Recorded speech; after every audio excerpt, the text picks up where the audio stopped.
Bonjour à tous, au programme de cette nouvelle revue de presse, François Hollande réfléchirait à baisser les impôts en 2017, mettre son logement sur Airbnb sera bientôt soumis à l'aval de la mairie, et 800 € d'écart entre les retraites du public et du privé.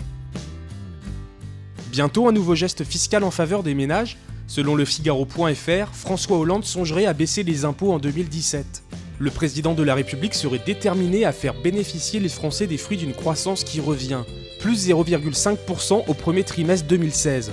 Mais alors que cette diminution des impôts n'est encore qu'au stade du projet, le chef de l'État se heurte déjà aux réticences de Bercy. Le ministre des Finances Michel Sapin souhaiterait en effet utiliser les rentrées fiscales de l'État pour continuer à combler le déficit public.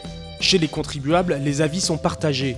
Un sondage Elab commandé par les Échos a interrogé les Français sur ce sujet. 50% d'entre eux plaident pour une redistribution sous forme de baisse d'impôts, tandis que 49% se prononcent pour la poursuite des efforts de la réduction de la dette et des déficits.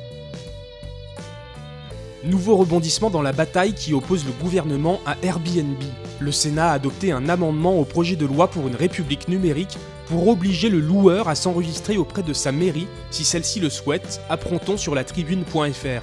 Une sorte de permis de louer pour limiter les annonces illégales qui seraient au nombre de 30 000 rien qu'à Paris.